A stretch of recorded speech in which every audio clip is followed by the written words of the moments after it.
大家好，歡迎嚟到 F Magazine， 我係主持人 F。各位香港街坊，香港航空之後，國泰航空最新宣布大幅上調客運燃油附加費，意味着又一間大型航空公司正式加價，旅客外遊成本將進一步增加。同埋近排去油站加油，係咪睇到個油表跳得比你心跳仲快？係咪加完油之後個銀包即刻扁咗一大截，連買杯凍檸茶都要諗過三諗？冇錯啦。呢排個油價真係爆升到離晒大譜，無鉛汽油一路衝上32蚊幾一升，柴油都唔執輸，直逼30蚊關口。好多開車嘅朋友都話，而家開車唔係開車，係燒銀紙啊！可能有街坊會問，點解突然之間油價會變得咁貴？呢個升勢會持續幾耐？除咗加油貴，仲會影響我哋邊啲生活？其實油價爆升唔係偶然，背後牽涉全球局勢、供應鏈、地緣政治一大堆因素，而呢啲因素最終都會落到我哋每一個香港人身上。無論你開唔開車、食飯、出行、買嘢，甚至返工，都會被呢波油價暴升波及。今日呢篇文我同大家詳詳細細講清楚油價爆升嘅前因後果，究竟對香港嘅經濟、我哋嘅民生造成咗咩影響？仲有最重要嘅，我哋普通街坊、開車人士、做生意嘅老闆應該點樣應對，減少損失，安穩過日子？全程唔講廢話，句句實用，各位街坊一定要耐心睇到最後，因為每一個細節都同你嘅荷包、你嘅生活息息相關。開始前記住讚好、訂閱我哋嘅頻道，預期我們會帶來城中熱語、財經新聞、有用資訊，開啟通知中，唔好錯過最新更新啦。第一部分，油價爆升唔係無啦啦，前因後果逐個講。唔好再蒙查查，好多街坊見到油價日日升，就以為係油站坐地起價或者政府加稅，其實唔係咁簡單。今次油價爆升係全球大環境疊加本地因素嘅結果，遠遠超出咗香港可以控制嘅範圍。我哋先從全球個大背景講起，再講返香港本地嘅影響，讓大家明白點解油價會升得咁急咁狠。一、全球大背景，三大因素推高油價唔留情。首先，大家要知道，石油呢樣嘢係全球硬通貨，全世界嘅經濟運轉、交通往來都離唔開佢。而油價嘅高低，主要由供應同需求兩方面決定，再加上地緣政治、投機資金炒作，就形成咗今日嘅高油價局面。具體來講，有三個最關鍵嘅原因。第一，供應緊張，產油國唔肯多產油。全球主要嘅產油國，比如中東嘅沙特、俄羅斯，呢排都在減產。簡單講，就是故意少產油，令市場上嘅石油供應變少。點解要減產？因為產油國想通過減少供應，推高油價，從中賺更多錢。尤其是沙特，作為全球最大嘅產油國之一，近幾個月不斷宣布減產。每次減產消息一出，全球油價就會跳升一截。另外，俄羅斯因為受西方制裁，石油出口受到限制。雖然佢可以將石油賣俾其他國家，但總體嘅出口量都有下降，進一步加劇咗全球石油供應嘅緊張。可能有街坊會問，其他國家唔可以多產啲油補充咩？事實上，好多國家嘅石油產能已經去到頂峰。比如美國，雖然係產油大國，但近年嘅產量增長好緩慢，根本不足以彌補沙特、俄羅斯減產嘅缺口。再加上石油開採、煉油嘅成本都在上升，好多油企都唔願意隨便增加產量，怕日後油價下跌，蝕本慘賠。第二，全球經濟復甦需求急升。近2年，全球各國慢慢從疫情嘅影響中復甦，工廠開工、交通往來、航空航運都逐漸恢復正常，對石油嘅需求就越來越大。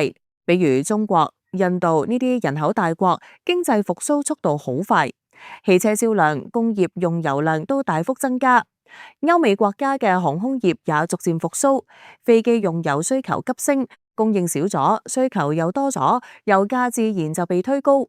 呢個就係最基本嘅市場規律，物以稀為貴。第三，地緣政治不穩，投機資金炒作，石油價格向來同全球局勢綁在一起，只要有少少風吹草動，油價就會波動。近排中東局勢緊張，也門胡塞武裝經常攻擊紅海嘅航運，而紅海係全球重要嘅石油運輸通道，好多石油貨輪都要經過呢度。一旦航運受到威脅，貨輪就要繞遠路，增加運輸成本。同時，市場會擔心石油供應被中斷，投機資金就會趁機炒作，將油價推得更高。另外，美元匯率嘅變動都會影響油價，因為全球石油交易都用美元結算。如果美元升值，其他國家買石油就要花更多嘅本國貨幣，間接會推高油價。近幾個月，美元匯率有所上升，都係油價上升嘅其中一個原因。總結一下，全球供應緊張加需求急升加地緣政治不穩加投機炒作，呢四大因素疊加在一起，就導致咗今次全球油價爆升，呢個係全球嘅大趨勢。香港作為一個開放型經濟體，根本冇辦法獨善其身，只能被動承受油價上升帶來嘅影響。而香港本地因素雪上加霜，油價升得更狠。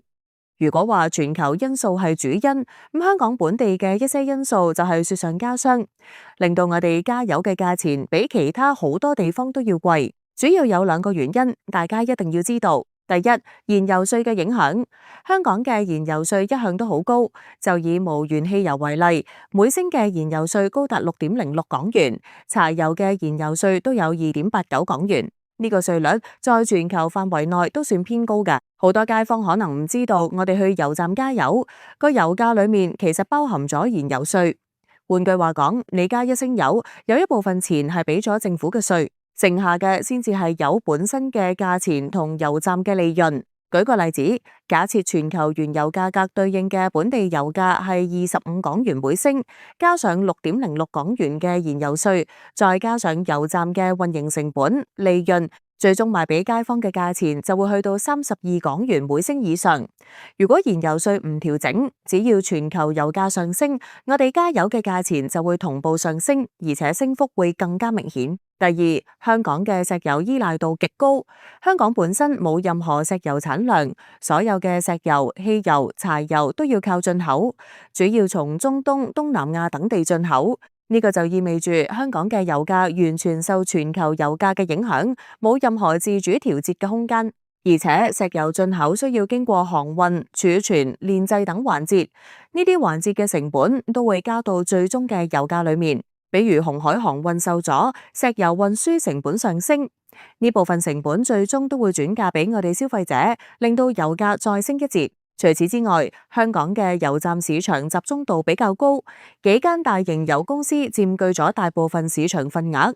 雖然有競爭，但價格調整嘅步伐比較一致，好多時候會同升同降。街坊很難找到更平嘅油價，而且近排香港嘅運輸成本、人工成本都在上升，油站嘅運營成本增加，都會間接推高油價。講到呢度，相信大家都明白，今次油價爆升唔係油站黑心，也唔完全係政府加稅，主要係全球大環境嘅影響，再加上香港本地嘅石油依賴度高，燃油稅偏高，才導致油價升得咁急咁狠。呢波油價爆升，具體會對香港嘅經濟同我哋嘅民生造成咩影響呢？接落嚟，我哋就逐個領域講清楚，包你睇完之後就知道自己嘅生活其實已經被油價影響晒。第二部分，油價爆升擊中香港痛處，經濟民生雙重受壓，冇人可以獨善其身。香港以服務業為主，雖然燃油成本佔整體經濟嘅比例唔算特別高，但石油係工業嘅血液，係交通嘅糧食。只要油價持續高企，就會像一隻蝴蝶扇動翅膀，引發一連串嘅連鎖反應。從大型企業到中小企，從開車人士到基層街坊，從出行到飲食，幾乎每一個人、每一個行業都會受到影響。而且呢種影響唔係一時半刻嘅，只要油價唔跌，呢種壓力就會一直持續，甚至越來越大。一、對香港經濟嘅影響，外圍拖累加內部擠壓，復甦步伐放緩。香港嘅經濟向來受全球經濟嘅影響好大，而油價爆升，無疑係給正在復甦嘅香港經濟潑咗一盆冷水。具體來講，主要有4個方面嘅影響，每一個都關係到香港嘅經濟大局。第一，外圍經濟拖累，出口轉口受壓。香港作為國際貿易中心，出口同轉口貿易係經濟嘅重要支柱之一。而全球油價爆升，會推高全球嘅運輸成本、生產成本，令到全球經濟增速放緩，各國嘅進口需求都會下降。簡單講，其他國家冇咁多錢買貨，香港嘅出口就會受影響。根據相關數據估算，如果油價每桶持續上升$10，香港嘅 GDP 增長一年內就可能減少0.6個百分點。可能有街坊覺得0.6個百分點好細，但大家要知道，香港經濟復甦本身就比較緩慢，呢個跌幅足以令到經濟復甦嘅步伐進一步放緩，甚至可能出現反覆。另外，香港嘅轉口貿易大部分都要靠航運同空運。油價爆升，航空、燃油同船用柴油嘅價格都大幅上升，令到貨運費用急升。比如一隻貨輪從香港運貨去歐洲，運費可能會增加幾成。好多貨主為咗節省成本，就會減少訂單或者延遲運貨，呢樣就會直接影響香港嘅轉口貿易額，拖累經濟增長。第二，相關行業盈利受擠，經營壓力驟增。香港有好多行業都係高耗油行業，油價爆升對佢哋來講幾乎係致命打擊。具體可以分為幾類，首先係航空業。香港嘅航空業經過疫情嘅打擊，好不容易先有少少復甦，而油價爆升直接令到航空業嘅成本暴增，因為燃油成本佔航空公司營運成本嘅30%以上。為咗應對成本上升，航空公司只能大幅上調燃油附加費。比如香港航空短途航線嘅燃油附加費已經加咗50港元，長途航線加咗150港元以上。燃油附加費一升，機票價格就會跟住升。好多街坊本來計劃出國旅遊探親，見到機票咁貴就會取消計劃。而商務人士出差也會盡量減少飛行次數，選擇視頻會議，這樣一來，航空公司嘅客流量就會受到影響，盈利壓力進一步加大，甚至可能出現虧損。而且航空業嘅復甦受阻，又會影響到香港嘅旅遊業，因為好多外國遊客都係靠飛機來香港，機票貴咗，遊客數量就會減少。其次係航運業。香港作為國際航運中心，有好多航運公司、貨運公司，而船用柴油嘅價格爆升，令到呢啲公司嘅運營成本大幅增加。好多貨運公司為咗節省成本，只能減少船隻班次，或者提高貨運費用。呢樣不僅會影響香港嘅轉口貿易，還會影響到本地嘅物流業，因為好多本地嘅貨物都要靠船運來往於香港同內地其他國家。再來係本地運輸業。呢個行業可以講係受油價影響最大嘅行業之一，包括的士、小巴、貨車、巴士、外賣車等等。比如的士司機每日開車返工，油費係最大嘅支出之一。以前每日油費可能要200蚊左右，而家已經升到300蚊以上，甚至400蚊。好多的士司機都話，而家每日開足12個鐘，除咗油費、租車費，幾乎冇剩錢，有時仲要蝕本。小巴、巴士公司都一樣，燃油成本上升，佢哋只能申請加價，否則就會虧損。而家好多小巴已經悄悄加價，巴士公司也在向政府申請加價。一旦加價成功，最終受影響嘅還是我哋普通街坊，出行成本又要增加。除此之外，漁業、建造業都深受影響。漁民出海捕魚，漁船嘅燃油消耗好大，油價一升，捕魚成本就會大幅上升。好多漁民都話，捕到嘅魚賣咗嘅錢幾乎都用嚟加油，根本賺唔到錢。建造業嘅工程車、起重機需要燒柴油，油價上升，工程成本就會增加。好多建築公司只能壓縮利潤，甚至推遲工程進度。第三，通脹壓力加劇，物價全面上升。油價係萬物之母，只要油價上升，幾乎所有商品嘅價格都會跟住上升，因為無論係生產、運輸都離唔開石油。比如工廠生產商品需要用石油發電，用石油製造原材料。商品從工廠運到商店，需要用貨車、船隻都要燒油。就連我哋食嘅米、菜、肉，從內地或者其他國家運到香港，都需要運輸成本。油價上升，呢啲成本就會轉嫁俾消費者，令到物價上升。根據香港統計處嘅數據，近幾個月香港嘅消費物價指數 CPI 持續上升，其中交通費、電費、煤氣費、食品價格嘅升幅最明顯，而呢啲幾乎都同油價爆升有關。比如電費之所以上升，係因為香港嘅發電廠有一部分係用燃油發電，油價上升，發電成本就會增加，電費自然就會加。煤氣嘅生產也需要用到石油相關原材料，油價上升，煤氣費也會跟住加。物價一升，街坊嘅生活成本就會增加，大家嘅可支配收入就會被壓縮。以前一個月花5000蚊買焊、交電費、出行，而家可能要花6000蚊甚至7000蚊。好多街坊都話錢越來越唔耐用，捱得好辛苦。第四，金融市場震盪，投資者信心受影響。油價暴升會加劇全球金融市場嘅波動，而香港作為國際金融中心，自然也會受到影響。一方面，油價上升會令到市場擔心全球經濟增速放緩，企業盈利下降，從而導致港股震盪下跌近幾個月。港股就因為油價、全球局勢等因素反覆波動，好多投資者都虧咗錢，投資信心受到打擊。另一方面，油價上升會令到通脹壓力加大，各國中央銀行可能會加息以抑制通脹。如果香港也跟隨加息，就會增加企業嘅融資成本，好多中小企貸款就會更難更貴，進一步加劇企業嘅經營壓力。同時，加息又會影響樓市，令到樓價有下跌嘅壓力，影響香港嘅財富效應。總結一下，油價爆升對香港經濟嘅影響係外圍拖累加內部擠壓，外圍經濟放緩，影響出口轉口；內部高耗油行業受壓，通脹上升，金融市場震盪，令到香港經濟復甦嘅步伐放緩，甚至面臨下行壓力。而呢種經濟上嘅壓力，最終都會傳遞到每一個香港人身上，影響我哋嘅日常生活。而對香港民生嘅影響，從出行到食飯，每一步都被油價綁住。如果話經濟上嘅影響，有啲街坊覺得好遙遠，咁民生上嘅影響就係切身之痛。無論你開唔開車，無論你係打工仔、學生、長者，都會感受到油價爆升帶來嘅壓力。具體來講，主要有3個方面，每一個都同你嘅日常生活息息相關。第一，出行成本暴增，出行習慣被迫改變，呢個係最直接、最明顯嘅影響。尤其是對於開車嘅街坊來講，幾乎係每日都要面對嘅煎熬。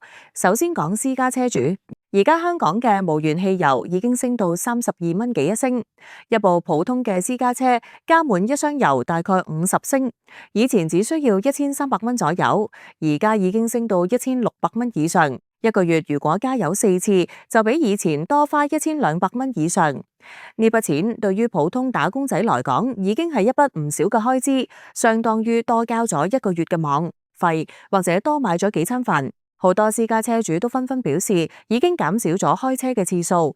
以前每日開車返工，而家改搭港鐵，只係週末先開車出街。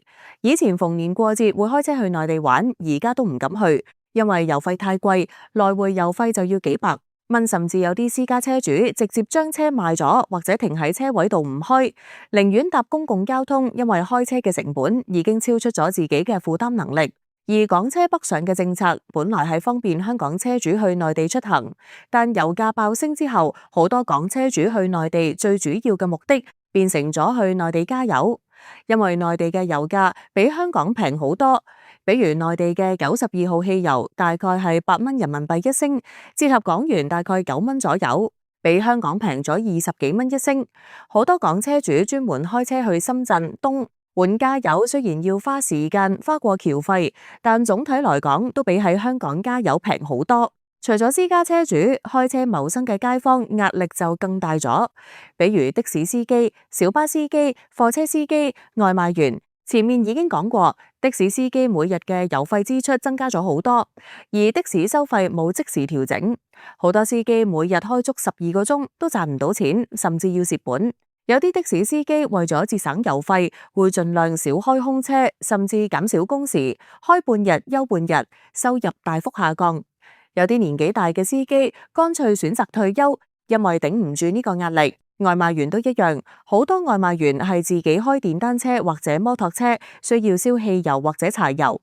油價一升，每日嘅油費支出就增加咗10幾蚊、20幾蚊。而外賣平台嘅配送費並冇增加，好多外賣員只能多跑幾單先可以彌補油費嘅增加，每日跑足14個鐘，腳都斷咗先至夠錢加油同生活。有啲外賣員甚至考慮轉行去做其他唔需要開車嘅工作。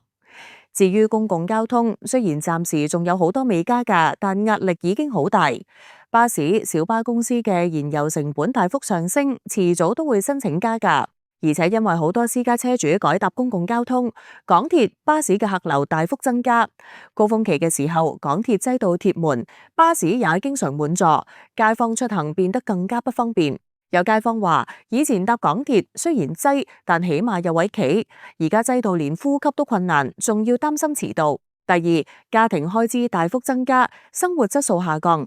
油價爆升，不僅影響出行，還影響到家庭嘅方方面面，令到家庭開支大幅增加，尤其是基層家庭壓力更大。首先係交通費，無論你開唔開車，交通費都會增加。如果搭公共交通，一旦巴士、小巴加價，每月嘅交通費就會增加幾十蚊、上百蚊。如果開車，油費增加嘅幅度就更大。對於一個普通家庭來講，每月嘅交通費可能會從以前嘅1000蚊上升到1500蚊以上，增加咗一半。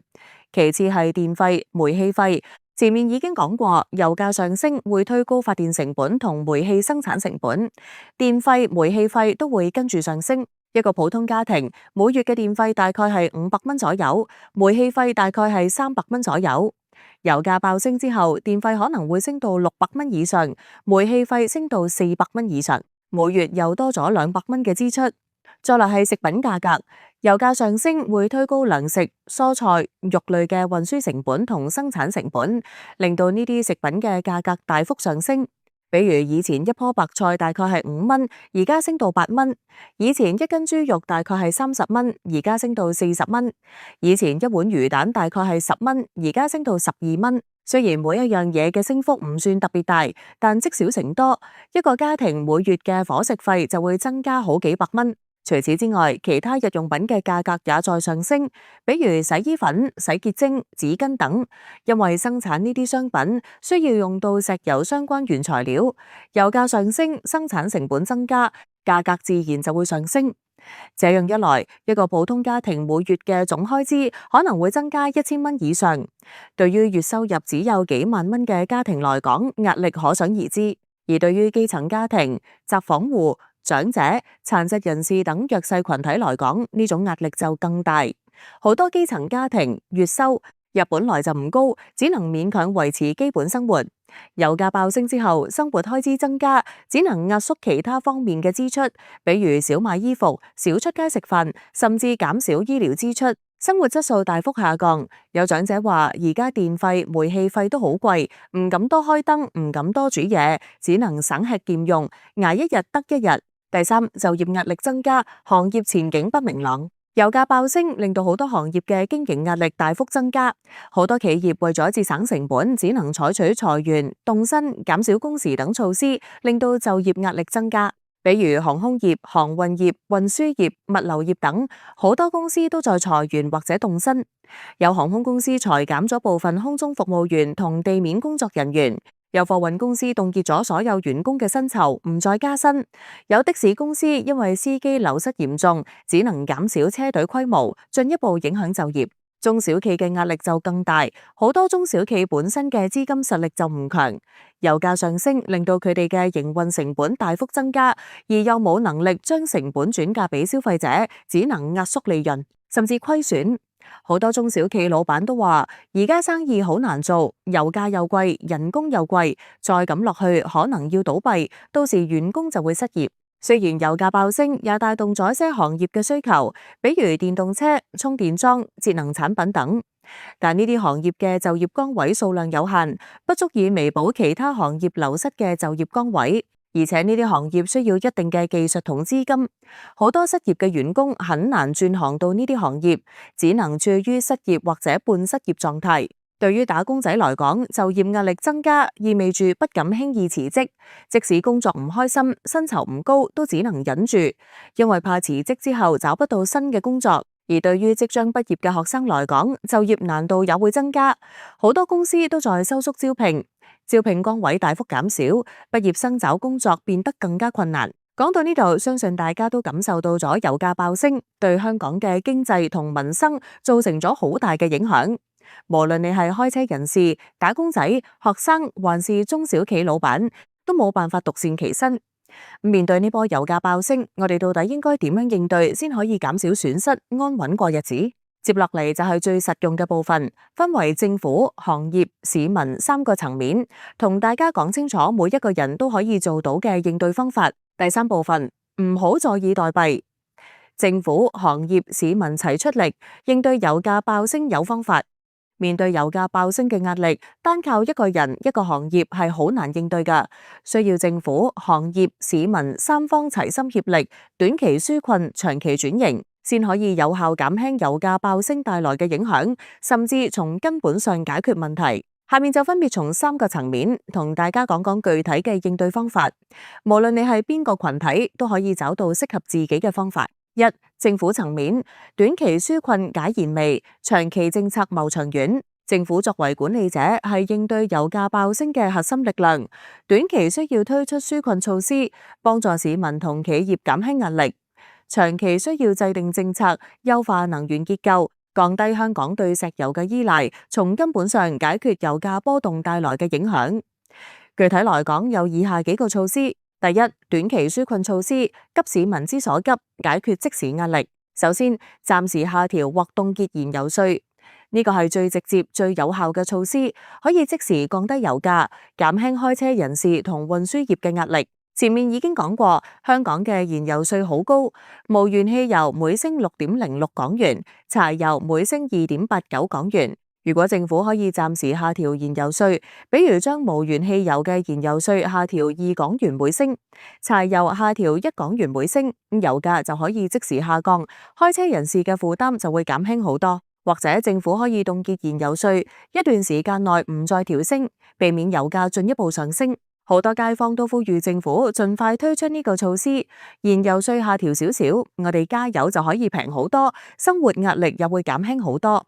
其次，向受影響大嘅行業提供補貼，比如向的士、小巴、貨車、外賣車等運輸業從業者提供油費補貼或者油券，比如每個的士司機每月補貼500蚊油券，每輛貨車每月補貼1000蚊油費，這樣可以幫助呢啲從業者減輕油費負擔，穩定佢哋嘅收入，也可以避免公共交通同物流服務價格大幅上升。另外，向航空、航運、物流等行業提供適當嘅資助，幫助佢哋應對燃油成本上升嘅壓力，避免佢哋大幅裁員、縮減服務，保障行業嘅穩定，也保障相關從業者嘅就業在內。向弱勢群體發放一次性能源津貼，比如向低收入家庭、下訪戶、長者、殘疾人士等發放500到1000蚊嘅一次性能源津貼，幫助佢哋應對電費、煤氣費、交通費上升嘅壓力，保障佢哋嘅基本生活。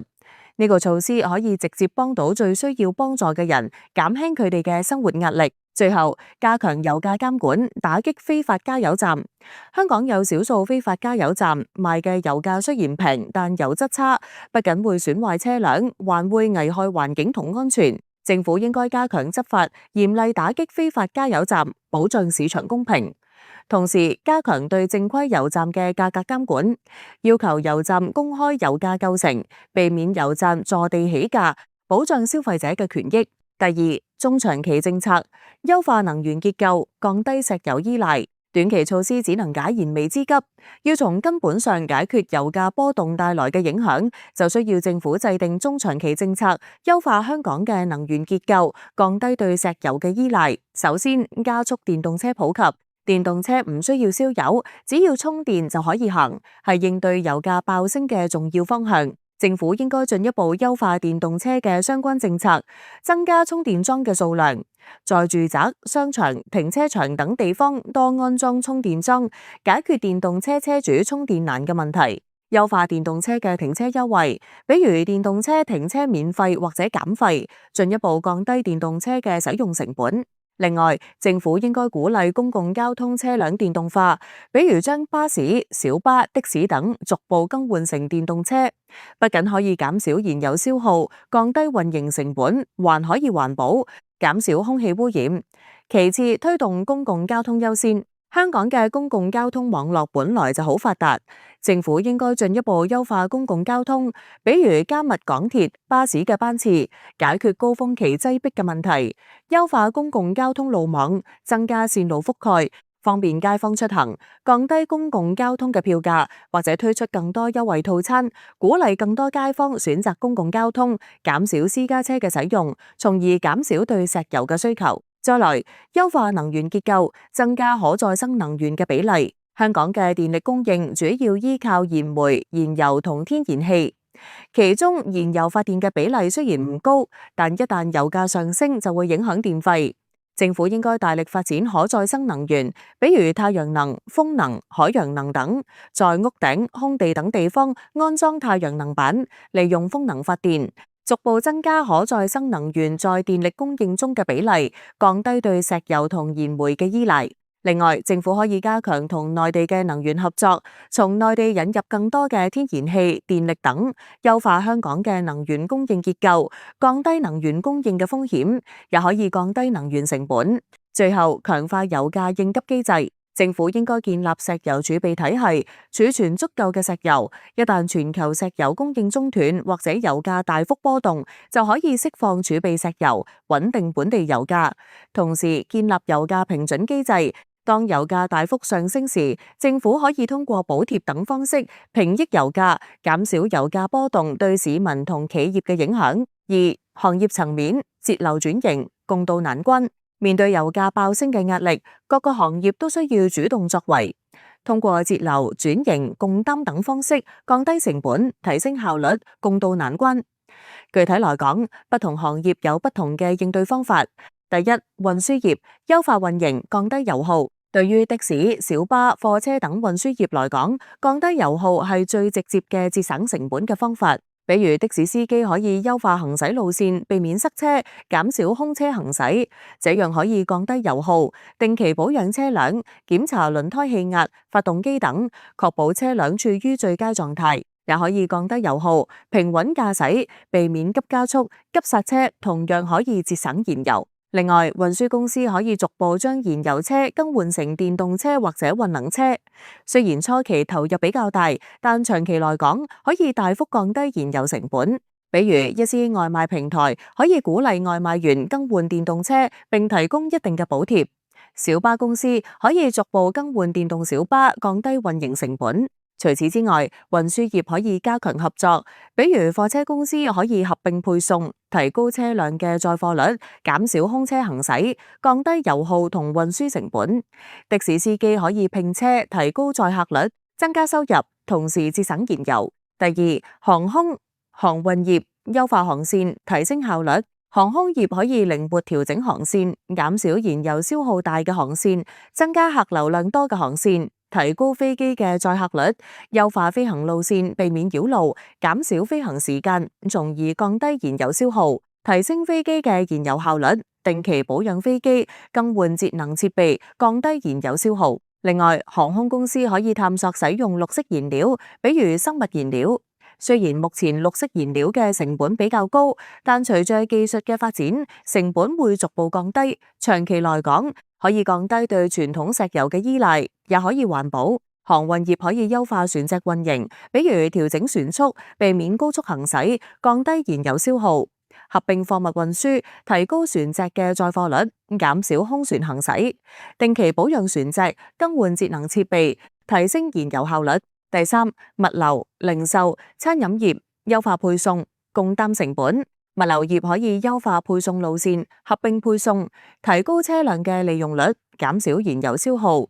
使用電動貨車或者混能貨車，降低燃油成本，與客戶共擔成本，適當提高配送費用，但幅度不宜過大，避免影響客戶需求。零售業同餐飲業可以少不必要嘅配送，比如鼓勵客戶自提，減少外賣配送嘅次數，優化採購路線，選擇距離較近嘅供應商，降低運輸成本，與其他商家合作，合併採購同配送，提高效率，降低成本。另外，零售業同餐飲業可以適當調整商品價格，但要合理，避免過度漲價，以免影響客流量。同時，通過優化經營管理，降低其他方面嘅成本。彌補燃油成本上升帶來嘅損失。第四，中小企節能改造、靈活經營。中小企本身嘅資金實力唔強，面對油價爆升嘅壓力，更需要節省成本、靈活經營。比如進行節能改造，更換節能燈、節能空調等設備，降低電力消耗，從而降低電費支出，優化生產流程，提高生產效率，降低生產成本，減少不必要嘅開支，比如減少辦公用品浪費、壓縮差旅費等。另外，中小企可以申請政府嘅紓困資助，比如政府推出嘅中小企資助計劃，幫助企業渡過難關。與其他中小企合作，資源共享，降低經營成本，靈活調整經營策略，根據市場變化調整產品同服務，適應市場需求。三、市民層面，從細節做起，節能省錢，減輕負擔。對於普通街坊來講，雖然無法控制油價，但可以從自己嘅日常生活做起，通過改變生活習慣，節能省錢，減輕油價爆升帶來嘅壓力。無論你開唔開車，都可以做到以下幾點。第一，出行方面，優先選擇公共交通，減少開車。如果你係私家車主，盡量減少開車嘅次數。短途出行可以選擇步行、騎單車或者搭港鐵、巴士。長途出行優先選擇公共交通或者拼車，比如每日返工可以搭港鐵或者巴士。唔開車，週末出街可以選擇拼車或者搭公共交通，這樣可以大幅減少油費支出。另外，如果你經常開車，可以養成良好嘅用車習慣，比如平穩駕駛，避免急加速、急剎車，定期保養車輛，檢查輪胎、氣壓、發動機等，確保車輛處於最佳狀態，降低油耗，選擇高效路線，避免塞車，減少空車行駛，這樣又可以節省燃油。如果你係開車謀生嘅街坊，比如的士司機、外賣員，可以優化行駛路線，提高載客率或者配送效率，減少空車行駛，節省油費。同時可以考慮更換電動車，長期來講可以大幅降低油費支出。第二，生活方面，節能省電，壓縮不必要嘅開支。在日常生活中養成節能省電嘅習慣，比如離開屋企時關掉所有燈同電器，避免浪費電；使用節能燈、節能空調等設備，降低電力消耗，從而降低電費支出。煮嘢時合理安排時間，避免浪費煤氣，降低煤氣費支出。另外，壓縮不必要嘅開支，避免浪費，彌補交通費、電費等支出嘅增加。第三，消費方面，理性消費，選擇綠色產品。在消費時，理性選擇，避免盲目購買，優先選擇本地產品，減少外地產品嘅購買，因為外地產品嘅運輸成本高，價格也會更高。選擇節能產品，比如節能家電、節能燈等。雖然初期價格可能有啲貴，但長期來講可以節省電費、煤氣費等支出。另外，支持環保綠色嘅消費方式，比如自帶環保袋，減少塑膠袋嘅使用；自帶水杯，減少一次性水杯嘅使用，不僅可以環保，還可以節省金錢。第四，長遠考慮調整生活方式，適應能源轉型。油價高企可能會成為一個長期嘅趨勢，所以街坊們可以從長遠考慮調整自己嘅生活方式，適應能源轉型。比如，如果你計劃買車，可以優先考慮電動車，不僅可以節省油費。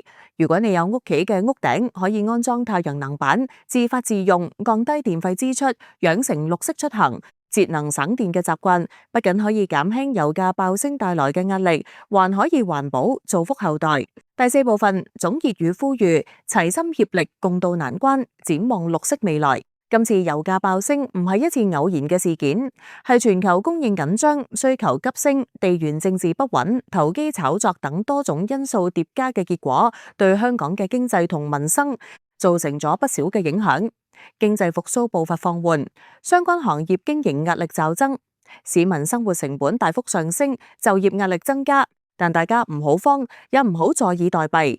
只要政府、行業、市民三方齊心協力，短期靠紓困措施減輕壓力，長期靠能源轉型解決根本問題，就一定可以渡過呢個難關。對於政府來講，要盡快推出短期紓困措施，下調或凍結燃油稅，向受影響大嘅行業同弱勢群體提供補貼，加強油價監管，解決市民嘅即時壓力。